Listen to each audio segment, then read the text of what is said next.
A warm greetings to everyone. It's a privilege to meet you all in the Australian Conference of Economics 2023. Today, I'm going to discuss about different topics that are going to blow your mind in the context of economics. So, the first thing I'm going to discuss about is how consumption taxes affect the consumer and producer welfare. So, before knowing that, we had to know the two important economic terms, the consumer surplus and the producer surplus. The consumer surplus is the economic measurement of consumer satisfaction. For example, if you're planning to buy a phone for $100 and you're willing to pay $100 for that phone, and when you go to the market, it's just $50. So you are ultimately getting $50 in profit, and it's create a good feeling in you. That's the consumer surplus. It's the difference between what a consumer is willing to pay for the product or service versus the market price of the product or service. It's same as the consumer surplus, the producer surplus is. It's the what the producer is willing to sell the product in the market versus what the actual market price of the product is. For example, if a producer is willing to sell a phone for $100, but the market price of the phone rises to $150, so he get a profit of $50. That's the producer surplus. So why the consumer, you may think why the consumer surplus is important? Because it's a good feeling that creates in you when you buy a product, and it increases the consumer spending and it increases the economy. So the consumer surplus is very important in the scale of economics. So when a tax is imposed, how the consumer welfare and producer welfare is affected can be clearly shown in a supply demand graph. So if you look at the graph, when a tax is imposed, the tax burden on the buyers make the supply graph shifts up by the amount of the tax that is imposed. So the consumers are paying more money to buy the product than the actual price of the product. Oh, so the price that buyers pay minus the price the sellers receive is the tax that is imposed. And when you look at the point of sellers, the the tax burden on the sellers shift the demand curve further downwards.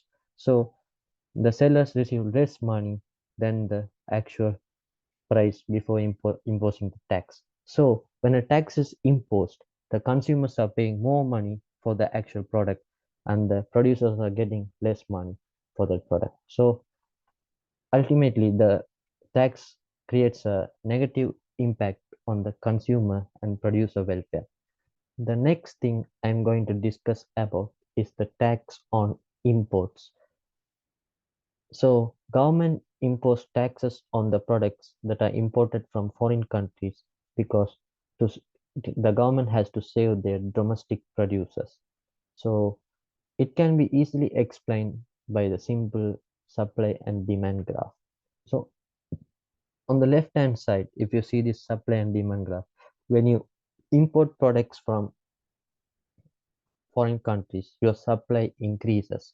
So when you see on the graph on the left hand side, so this is the supply of domestic supply. So when you increase the import, it increases your supply, and this is the supply from the free trade.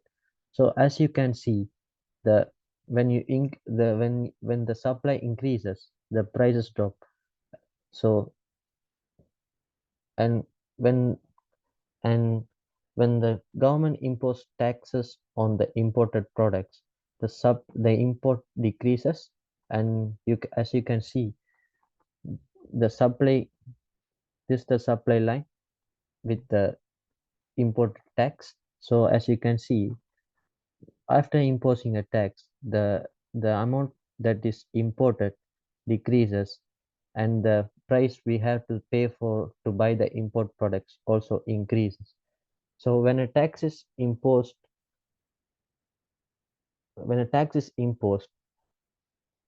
the price of the product increases, and it creates a negative impact for the foreign importer as well, the foreign company which export as the product, because they have to pay tax to import the product. And as well as creates a negative impact on the country's economy as well, because it will also limit the export capacity of this country because it is imposing a tax on other country. The next thing I'm going to discuss about is how consumption taxes affect the aggregate supply and aggregate demand. Before that, we had to know what aggregate demand and aggregate supply is. Aggregate demand is a measurement of the total amount of demand for all finished goods and services in an economy. And the aggregate supply is the total supply of goods and services produced within an economy. So when a tax is imposed, an aggregate demand, it can reduce the consumer spending, because when a tax is imposed, it increases the cost of the goods. This in turn reduces the consumer spending, which is a component of aggregate demand. When consumers spend less, it can lead to decrease in the aggregate demand. People may reduce to spending on luxury items subjected to high tax rates and increase spending on essential items, causing shifts in consumption patterns. That the impact of taxes on aggregate supply can be various. It reduces the investment potential of businesses, as a higher consumption tax might discourage investment by businesses, especially in industries heavily reliant on consumer spending. If business expect lower demand due to the tax, they must cut back on capital investment and expansion plan, affecting potential long-term supply growth. And in some cases, a consumption tax might incentivize producers and consumers to engage in informal, unreported economic activities to avoid the tax. This could reduce the formal economy size and in turn aggregate supply.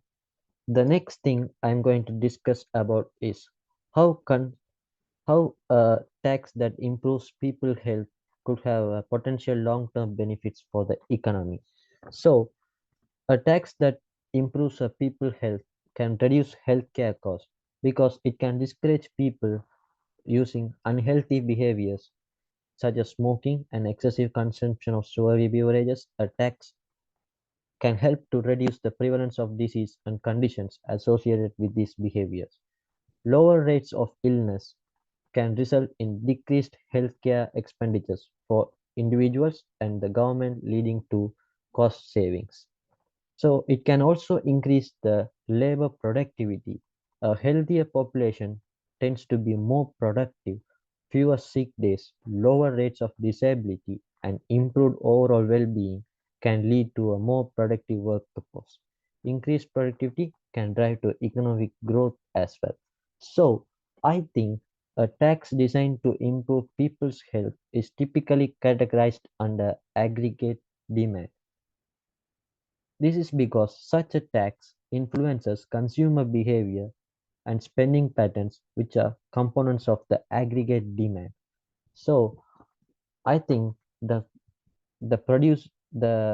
tax that is imposed on improving people's health can also have many different benefits in the economy, such as reduced social welfare costs, longer life expectancy, economic diversification, because if a tax encourages people to shift their consumption pattern towards their healthier products, it can promote economic diversification. New industries related to health and well-being, such as healthy food production, fitness, and wellness services, can flourish, creating jobs and economic opportunities. It can also create economic benefits as well. Taxes.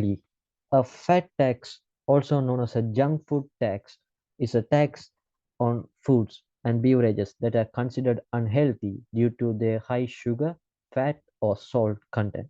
The primary goal of fat tax is to encourage healthier dietary choices and reduce the consumption of healthy products. Implementing a fat tax can have various consequences for both public and economic growth. The tax can encourage individuals to make healthier food choices, such as opting for fruits, vegetables, and other nutritious options. O- Over time, this shift in dietary habits can be lead to better health outcomes and decrease in diet-related health issues. And the economic consequences of fat taxes are it can create a shift in consumer spending. A fat tax can lead to shift in consumer spending because it may reduce consumption on unhealthy products. It can also stimulate spending on healthier alternatives. This can be mixed effects on different sectors of the economy.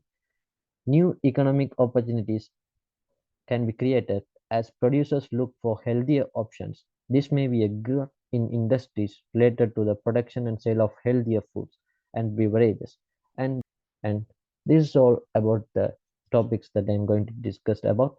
And thank you for the opportunity.